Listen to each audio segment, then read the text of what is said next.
Dan kemudian ada Konatir. Nah, ini orang Slavia. Slavia, dan dia ini pasukan yang unit yang tangguh nantinya. Tapi satu hal, Heraklius kok nggak hadir? Ini kenapa? Ini jarang dibahas sama sejarawan Barat ya. Kenapa nggak hadir?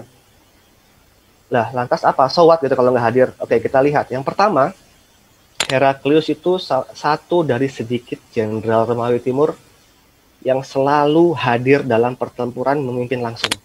Sekali lagi, Heraklius itu satu, ini diakui, ini dalam narasi Barat loh. Heraklius itu adalah legend yang selalu hadir dalam pertempuran langsung memimpin pasukannya. Dia seorang kaisar dan seorang jenderal. Bapaknya jenderal Romawi. Dididik sama bapaknya sejak kecil, dan di Kartagena, di Afrika Utara, Heraklius ini suka main gladiator. Artinya dia the true Roman gitu. Kok dia nggak hadir gitu? Apalagi dengan jumlah pengerahan massa sebesar ini, banyak yang dipertaruhkan. Walter E. Kaigi mengatakan jika pasukan Romawi ini kalah, itu membutuhkan setidaknya 2 tahun untuk pulih. Tapi kok Heraklius pengecut? Kenapa? Nah, Wallahu alam ini yang saya tuliskan dalam buku saya, Benarkah Heraklius Masuk Islam? Dia ini tahu bahwa pasukan yang dihadapinya ini adalah pasukan yang tidak akan dikalahkan. Apa dalilnya, Ustaz? Dalil ya. Baik, kita lihat di riwayat Imam Bukhari ketika Heraklius bertemu dengan Abu Sufyan, rombongan Abu Sufyan. Dia mengatakan bahwa secara makna, ini bil makna, panjang soalnya. Jadi dia mengatakan kepada rombongan Abu Sufyan, saya tahu akan ada nabi yang muncul di akhir nanti, tapi saya tidak menyangka ia ada dari golongan kalian. Itu satu. Yang kedua, Heraklius bilang, para pengikut Nabi itu akan menguasai negeri di bawah 2 kakiku berpijak. Itu yang kedua. Tidak hanya itu, dia mengatakan jika aku bertemu dengannya, atau jika aku bertemu dengannya, ini ada perbedaan, saya akan membasuh kedua kakinya. Nah, ini takzimnya Heraklius terhadap Rasulullah Sallallahu Alaihi Wasallam. Heraklius mengetahui, tetapi tidak mengilmui. Artinya dia yakin tapi tidak beriman. Nah, ini juga berarti orang yang berpengetahuan belum tentu beriman, karena karena pengetahuan dengan ilmu itu beda. Ya, oke. Ilmu itu berdimensi dengan akhirat, tidak hanya sekedar tahu. Baik. Nah, inilah kenapa Heraklius tidak hadir. Dia tidak tega melihat pasukan sebesar ini jatuh luluh lantah di hadapannya. Padahal Heraklius sehat, ya, dan dia ada di Antioquia. Baik, kita masuk ke kubu kaum muslimin. Nah, ini banyak jenderal sebenarnya, cuman diantaranya adalah yang signifikan adalah 5 ini. Yang pertama adalah Khalid ibn Walid radhiyallahu anhu, seorang kesatria penunggang kuda dari Bani Makhzum. Ya. Yang kedua, dia sebagai field marshal atau pemimpin umum satu pasukan. Yang kedua ada Yazid bin Abi Sufyan, dengan bapaknya juga ikut, ibunya juga, Hindun juga ikut, sebelah kiri, sayap kiri. Syurabil bin Hasanah agak ke tengah, Abu Ubaidah bin Al-Jarrah ini agak ke kanan, kemudian ada Amr bin Al-As di sebelah kanan. Ya. Nah, jumlah pasukan 25.000 sampai 40.000, tentunya kalau jumlah pasti tidak mungkin, mustahil ya. Jadi menurut saya jumlah-jumlah itu adalah figuratif, cuman ini dari berbagai sumber, dari At-Tabari dan selainnya, ya, kita dapatkan range ini. Nah, di antara pasukan Yarmuk, kubu muslim, ada 1.000 sahabat. 100 diantaranya veteran perang Badar, sebagaimana Imam At-Tabari riwayatkan tulis dalam kitabnya Tarikh Al-Rusul wal Muluk. Dan dari 3 dari 10 sahabat dijamin surga itu hadir, yaitu Zubair bin Awam, Said bin Zaid, dan juga Abu Ubaidah bin Al-Jarrah. Sekarang siapa yang dapat mengalahkan pasukan wali-wali Allah seperti ini? Jumlahnya meskipun kalah, tetapi secara komposisi hati, nah ini para wali-wali Allah. Nah, akhirnya mereka bertemu. Ya, akhirnya ada 6 hari pertempuran. Yang pertama, Hari pertama itu duel dan diplomasi 10 dinar. Maksudnya duel di sini putranya sahabat Abu Bakar radhiyallahu anhu bernama Abdurrahman ibn Abu Bakar ikut dan dia duel. Dia mengalahkan 5 duel lainnya. Nah, apa yang dimaksud dengan 10 dinar? Nah, ini saya agak singkat. 10 dinar maksudnya begini.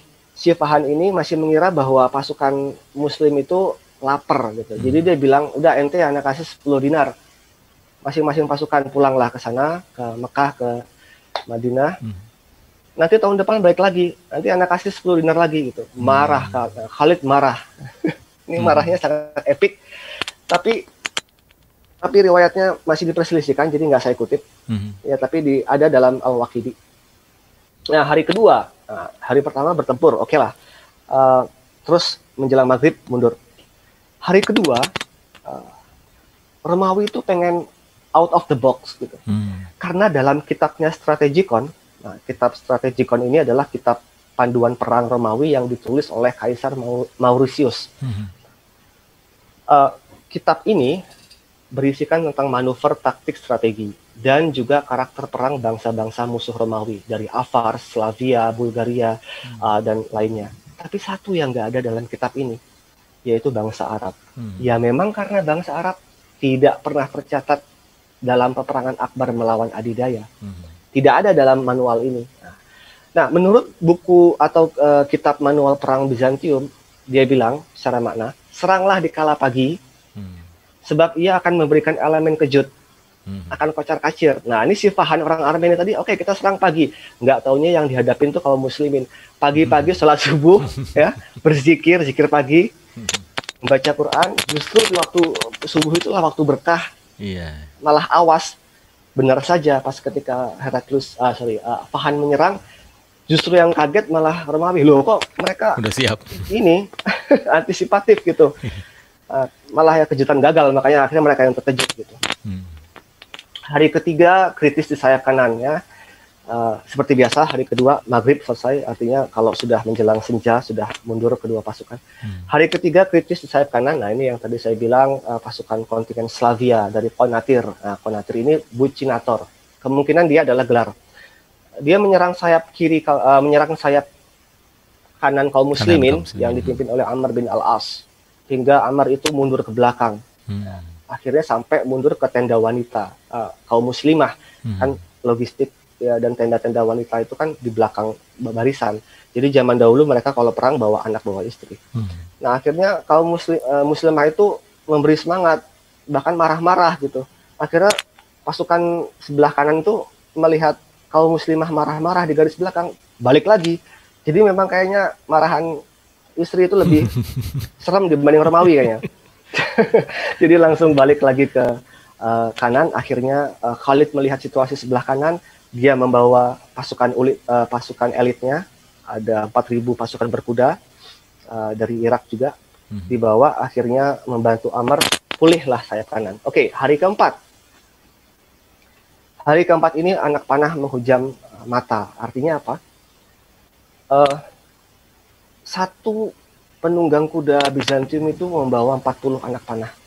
Dan ketika mereka telah menentukan targetnya, mereka akan dengan melepas anak panah itu dengan membabi buta.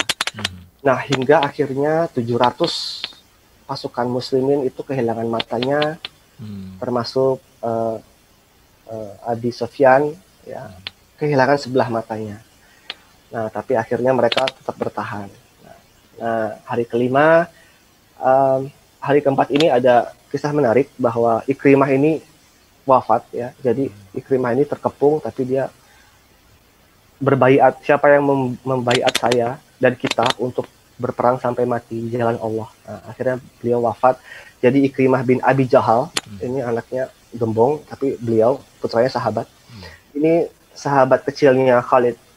Ya, waktu kecil menurut Akram Aga, ya, seorang penulis purnawirawan jenderal di Pakistan, dia menulis bahwa waktu kecil tuh Khalid sama Ikrimah main bareng, menunggang kuda bareng.